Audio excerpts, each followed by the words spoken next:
இதுதான் இன்னைக்கு நம்மளோட ரெண்டல் ட்ராக். இன்னைக்கு நம்ம அந்த வார்ட்ரோபையும் உடைச்சிட்டோம். அது ஒரு $300 நஷ்டம். சாரி, நீங்க தூங்கும் போது டிஸ்டர்ப் பண்ணிட்டோம். சரி தூங்கு. Hi friends, good morning. காலையில விடிஞ்சிருச்சு. இன்னைக்கு ஜூலை 16. இன்னைக்கு நம்ம மூவ் பண்ற டேட்டும் வந்துருச்சு. திரும்பி எந்திரிச்சு கொஞ்சம் ஒதுங்க வைக்க வேண்டியதெல்லாம் ஒதுங்க வச்சு கார்ல ஒரு லோடு வந்து ஏத்திட்டேன். ஏன்னா இன்னைக்கு வானுக்கு ரவுடிக்கு தேவையான எல்லா முக்கியமான ஐட்டமும் நான் இப்ப கார்ல கொண்டு போறேன். காவியா, வான், ரவுடி எல்லாரையும் வீட்டுல விட்டுட்டு வீட்டுக்கு பக்கத்துலேயே யூஹால் ட்ரக் ரெண்ட் பண்ணிருக்கேன்னு சொன்னேன் இல்லையா, அது 10 மணிக்கு பிக்கப் பண்ணணும். இப்ப 7:30 மணி, 8 மணிக்கு உங்களை கொண்டு போய் விட்டுருவேன். பெல் இன்டர்நெட்டுக்கும் இன்னைக்கு வந்து மூவ் சொல்லியிருந்தேன். சொன்னால அவங்களும் இன்னைக்கு வந்துருவாங்க. 8 மணில இருந்து 5 மணிக்குள்ள எப்ப வேணா வருவோம் அப்படின்ற மாதிரி சொல்லியிருக்காங்க. ஸோ அதனால நாங்க 8 மணிக்கு அங்க இருக்க மாதிரி போறோம். போயிட்டு 10 மணிக்கு ட்ரக்கை ரெண்ட் பண்ணிட்டு ரெம்மியையும் பிக்கப் பண்ணிட்டு இங்க வந்து ட்ரக்கு ஃபுல்லா லோட் பண்ணிட்டு கிளம்புறதுதான் பிளான். வாங்க இப்ப நம்ம அந்த வீட்டுக்கு போவோம்.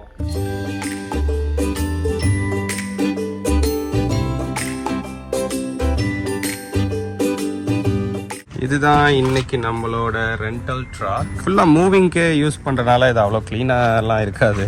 நமக்கு தேவை ஒரு நாளைக்கு மூவிங்க்கு தானே.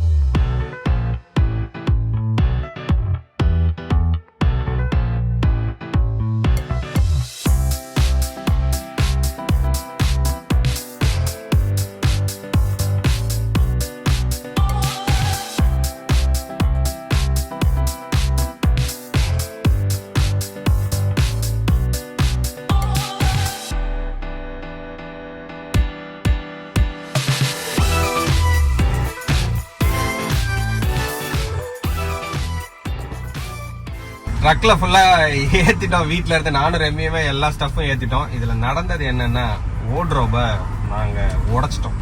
ஏன்னா ஸ்டெப்ஸ்ல இருந்து எடுத்துட்டு வரும்போது அது என்ன ஆயிருச்சு அப்படின்னா, ஸ்டக் ஆயிருச்சு.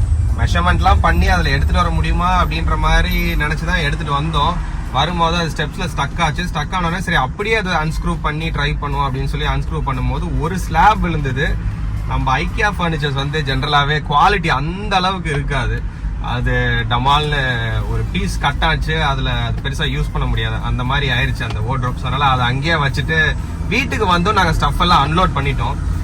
முத்துன்னு சொல்லி ஒரு ஃப்ரெண்ட் இருக்காரு. ஸோ அவரு வந்து நம்ம மீட்டப்ல தான் நான் மீட் பண்ண அவர் வந்து ஹெல்ப் பண்ணாரு மூவ் பண்றதுக்கு. பார்த்தா இறக்கி வைக்கிறது நான், ரெம்பி, முத்து 3 பேர் இருந்தனால ஒரு 10 மினிட்ஸ்ல எல்லாத்தையும் கடன்னு அன்லோட் பண்ணிட்டோம். ஏத்தும் போதுதான் ஜென்ரலாவே கொஞ்சம் டைம் ஜாஸ்தி எடுக்கும். ஏத்தும் போது எங்களுக்கு ஆல்மோஸ்ட் ஒரு 1.5 மணி நேரம் 2 மணி நேரம் ஆயிருச்சு. இறக்கும் போது ப்ராப்ளமே இல்லை. வெறும் ஒரு 10-15 மினிட்ஸ்ல எல்லாத்தையும் இறக்கி வச்சுட்டோம். இறக்கி வச்சுட்டு யூஹால்ல போய் கேட்டேன். ஏன்னா எங்களுக்கு 4 மணியோட டைம் முடியுது. இப்பவே மணி வந்து 2:50 ஆயிடுச்சு. யூஹால்ல போய் கேட்டோம் பக்கத்துலேயே, இந்த மாதிரி ஒரு 1 hour எக்ஸ்டென்ஷன் கொடுப்பீங்களா அப்படின்னு சொல்லிட்டு, 5 o'clock வந்து ட்ராப் பண்ணலாமா அப்படின்ட்டு. அவங்க அதெல்லாம் நோ ப்ராப்ளம், அதெல்லாம் வந்து பண்ணுங்க அப்படின்னு. ஒரு கேரளா பீப்புள் தான் இந்த கன்வீனியன்ஸ் ஸ்டோர் ஓன் பண்றாங்கன்னு நினைக்கிறேன். ஸோ அவங்க நோ ப்ராப்ளம், நீங்க 5லாம் வந்து பிரச்சனையே கிடையாது அப்படின்ட்டாங்க. ஸோ அதனால இப்போ நம்ம வீட்டுல இருந்து ரெம்மி வீட்டுக்கு போயிட்டு இருக்கோம். ரெம்மியோட ஸ்டஃப் எல்லாம் எடுக்கிறதுக்கு.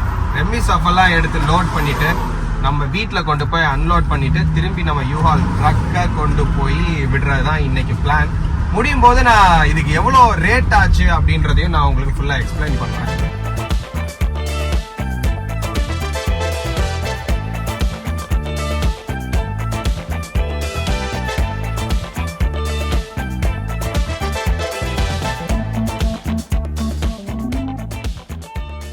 கைஸ், ஃபைனலி ஷிஃப்டிங் எல்லாமே முடிஞ்சிருச்சு. ட்ரக்கும் ரிட்டர்ன் பண்ணிட்டு நான் நம்ம காருக்கு வந்துட்டேன். ஏன்னா போய் சாப்பாடு வாங்கணும்.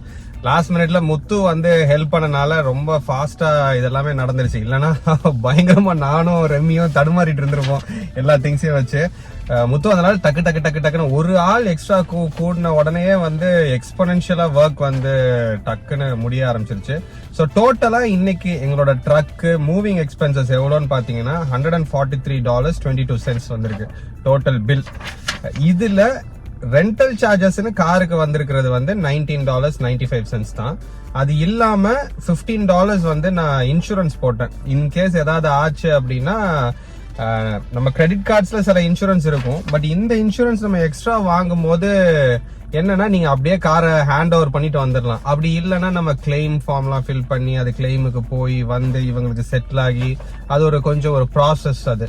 ஸோ அதனாலதான் சரி ஓகே. ஏன்னா ட்ரக் வந்து நம்ம ரெகுலரா ஓட்டுறது கிடையாது. கார்னா கூட பரவாயில்ல, இது ஓட்டுறது இல்லை. ஸோ அதனால எக்ஸ்ட்ராவாக நான் இன்சூரன்ஸ் போட்டிருந்தேன், எக்ஸ்ட்ரா ஒரு $15. அது இல்லாமல் டிஸ்டன்ஸுக்கு வந்து டோட்டலாக ஆல்மோஸ்ட் 1 கிலோமீட்டருக்கு 89 சென்ட்ஸ் வந்து சார்ஜ் பண்றாங்க இவங்க. 1 கிலோமீட்டருக்கு 89 சென்ட்ஸ். இந்த ரெண்டல் இல்லாம rental plus 89 cents per kilometre. நமக்கு டோட்டலா வந்து $85.80 வந்திருக்கு டிஸ்டன்ஸுக்கான சார்ஜஸ். ஆல்மோஸ்ட் ஒரு 90 கிலோமீட்டர்ஸ் ஓட்டிருக்கோம்னு வச்சுக்கோங்களேன். அதனாலதான் அந்த டிஸ்டன்ஸ் சார்ஜஸ். ஸோ இது எல்லாம் சேர்த்து டாக்ஸ் வந்து ஒரு $16 வந்திருக்கு. இந்த மாதிரி எல்லா ஃபீஸும் சேர்த்து $143.22 வந்திருக்கு. இது கூட எக்ஸ்ட்ராவா நான் கேஸும் அடிச்சேன். கேஸ் வந்து ஒரு $50 அடிச்சேன். பட் அது ஒரு $40 அடிச்சிருந்தாலே போதும்னு நினைக்கிறேன். எக்ஸ்ட்ரா கொஞ்சம் கேஸ் இருந்துச்சு.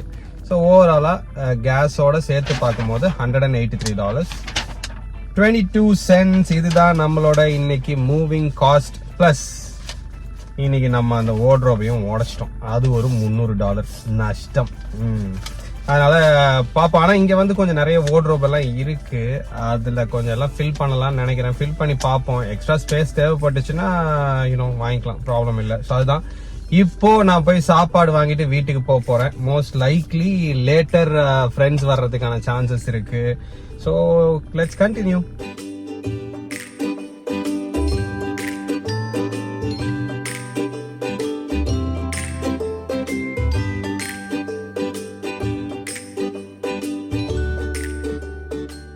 பீட்சாலாம் வாங்கிட்டு வந்து வீட்டில் வச்சாச்சு. அப்புறம் நோஃபில்ஸுக்கும் போக வேண்டிய ஒரு சின்ன வேலை இருந்துச்சு. ஏன்னா டிஷ்வாஷ் சோப்பெல்லாம் இன்னும் பழைய வீட்டில் தான் இருக்கேன். நாளைக்கும் போய் கொஞ்சம் க்ளீனிங் இருக்குது அப்படின்றனால அதெல்லாம் கொஞ்சம் அங்கேயே வச்சுட்டு வந்துட்டேன். ஆனால் பக்கத்தில் நோஃபில்ஸில் போயிட்டு கொஞ்சம் டிஷ்வாஷிங் லிக்விட், அப்புறம் ஹேண்ட் சோப், இந்த மாதிரி சில விஷயங்கள்லாம் வாங்கிட்டு வந்தாச்சு. வீடு எவ்வளோ மெஸ்ஸாக இருக்குது அப்படின்னு உங்களுக்கு காட்டலன்னா எப்படி? ஒரு ரவுண்ட் போய் காட்டுறேன்.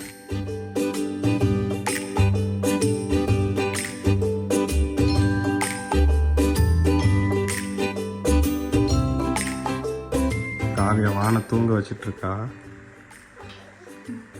சாரி, நீங்க தூங்கும் போது டிஸ்டர்ப் பண்ணிட்டோம். சரி தூங்கு தூங்கு தூங்கு.